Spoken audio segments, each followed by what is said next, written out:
My name is Jennifer. Jennifer? Yeah, I used to live and my room was upstairs right there. Jennifer Lopez. This is probably the most viral takedown and humiliation anyone could have gotten on a public platform. During an interview with Jennifer Garner, Conan O'Brien used the word snuck in a sentence, and she stated that the correct word was sneaked. Not just that, Garner would also mock Conan for not knowing this despite going to Harvard. But there's a time when you snuck into the room to see what the... I sneaked into the room. Snuck isn't a word, Conan, and you went to Harvard and you should know that. This is where things got interesting, as Conan would then show her the existence of the word snuck, while also proving he had used it in the correct context. Sneaked may be suitable for British English and formal writing, but snuck is acceptable in American English. There's a... Oh, I'm sorry, wait, there's a... I keep a dictionary down here and I just found it. Just want to look at... Oh, what the hell? Look right here. Snuck, past and past part of sneak. And considering that both Garner and Conan were in America, snuck was actually the correct word. Needless to say, Garner was visibly humiliated, and Conan enjoyed it thoroughly.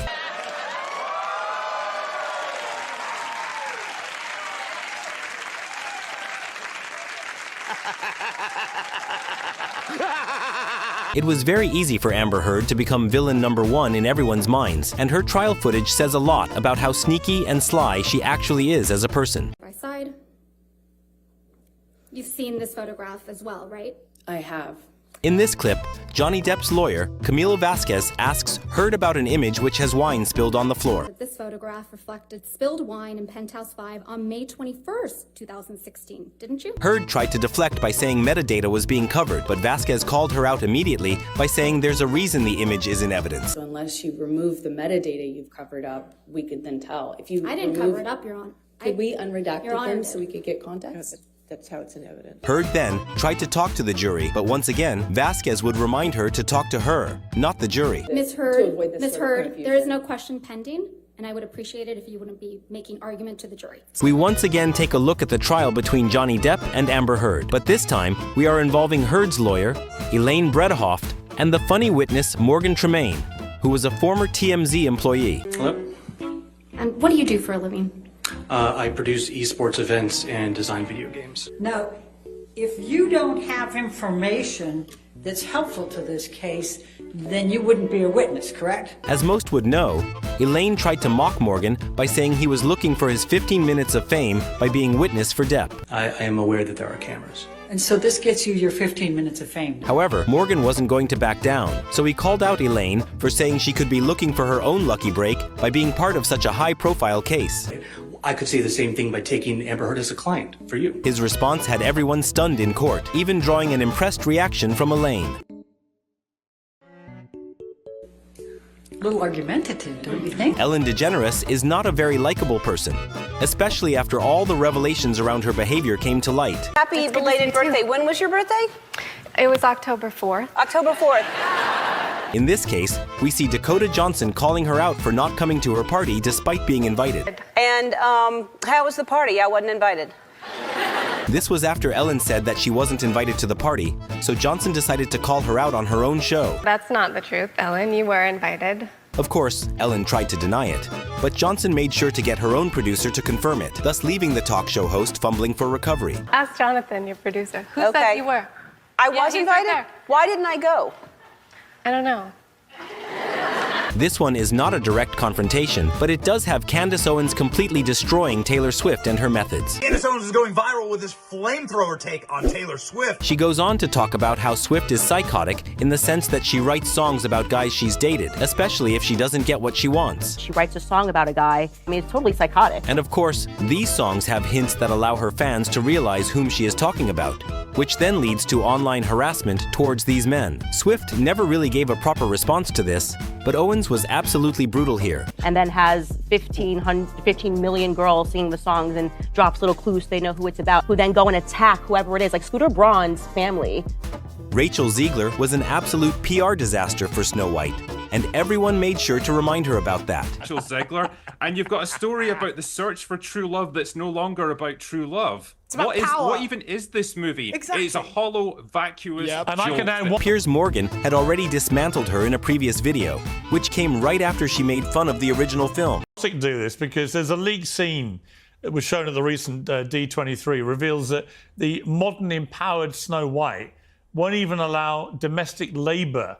However, in this clip, Morgan teams up with renowned YouTube film critics such as The Critical Drinker and Nerdrotic, who were undoubtedly less than generous in their assessment of the bratty star. Being carried out by herself. Instead, she orders the dwarves to tidy up themselves, even when they've had a hard day down the mine. It's their house. I mean, Nerdrotic, isn't this taking the whole virtue signaling? With the amount of money the film lost, it's safe to say that Ziegler will need to do a lot of rebranding to make sure her career doesn't just vanish. Absolutely. If you want to remake the movie, just remake the movie in live action, note for note. It would probably be much better. Cara Delevingne sure seemed to have an attitude during her interview with Good Day TV, and she got mocked for it on live television. Marion was talking about how busy you are, and we're looking at your IMDb and all the projects. It's like you are doing one thing after the next after the next.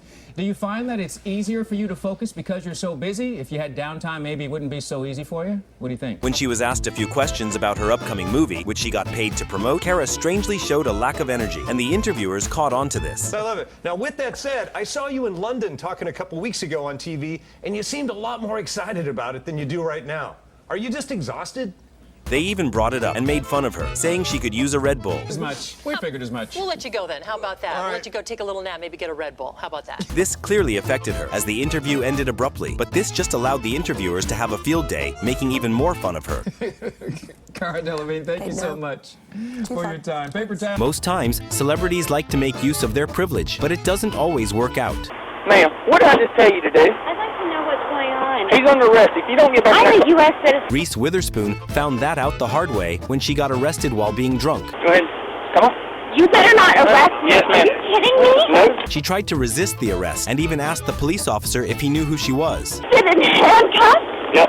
Do you know my name, sir? However, she got quickly humbled when he said that he doesn't need to know her name. You don't need to know my name? Not quite yet. And he later also said that he is not the least bit worried about her. It goes on to show that nobody should be above the law. That's fine. I'm not real worried about you, ma'am. I done told you how things work.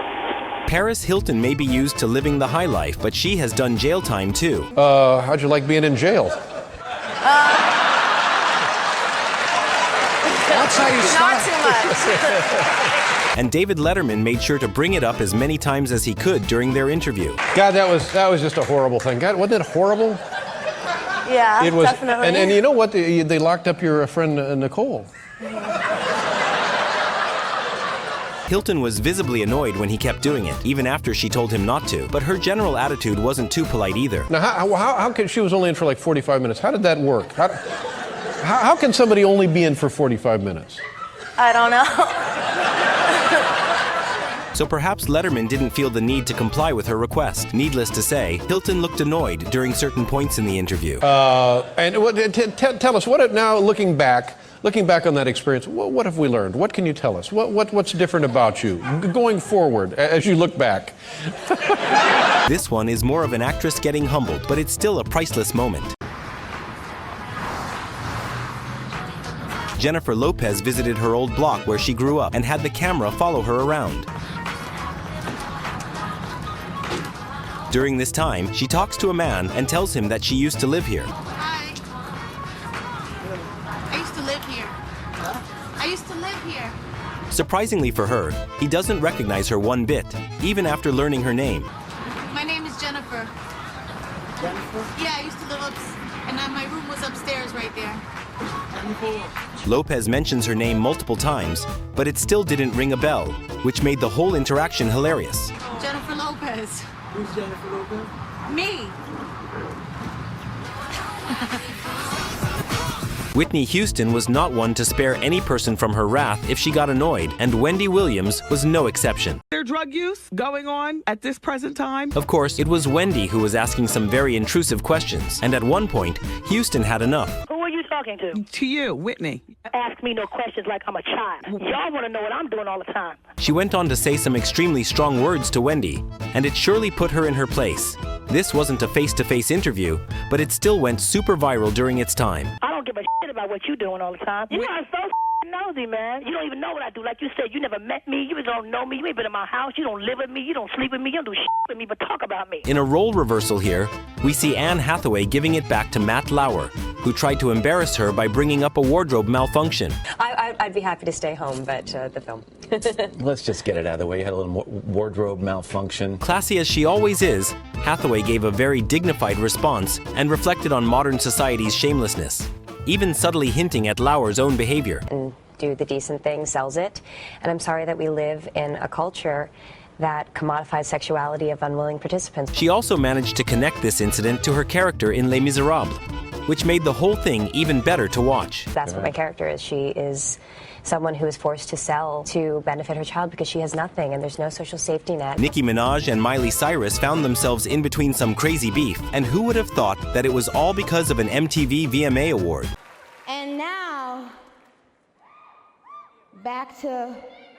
Yes, apparently, Miley Cyrus mocked Nicki Minaj over some comments she made about the award nominees, and this was taken to heart. So when Nicki Minaj actually did win a VMA, she made sure to call out Miley Cyrus in front of the world in order to rub salt into the wound. This bitch that had a lot to say about me the other day in the press. Miley, what's good?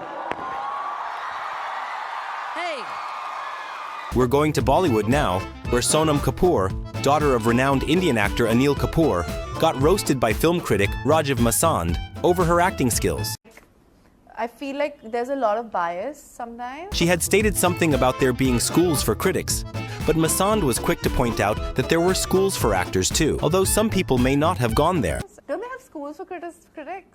I'm sure they do, just like they have schools for acting and so many people don't. This was an obvious jab at Sonam's own acting skills, but she didn't get his point, so she just nodded along, making it even cringier. Yeah. When Ann Coulter appeared on The View in 2009 to promote her book, the conversation quickly grew tense. Firestone, like Ann Coulter, and her latest book, Guilty, like her other books, is very controversial. As Coulter criticized liberal politics, she addressed Barbara Walters in a dismissive, almost condescending tone that didn't go unnoticed. Can I just read a section aloud? Yes, and read it like you're reading Mein Kampf again. I don't think I did that. I think you did. You spat out the words when I wasn't sitting here. Let me do this. Sherry Shepard stepped in, calling her out bluntly and telling Coulter she was being disrespectful. Desire Was to that become gentle the enough? Senate. Was that? Yes, that was lovely. You could do the audio book. Well, we don't know that much about her. He's attacking you. I just don't appreciate the way you're talking to her. Shepard said she didn't appreciate the way Coulter was talking to Walters, who had earned respect through decades of journalism. The audience applauded Shepard's direct stand against Coulter's attitude. I mean, nobody is attacking you. You didn't have to talk to her. I wasn't like here, that. and you're describing Like, share, and subscribe if you liked this clip, and let me know what you'd like to see next. Okay then, see you soon.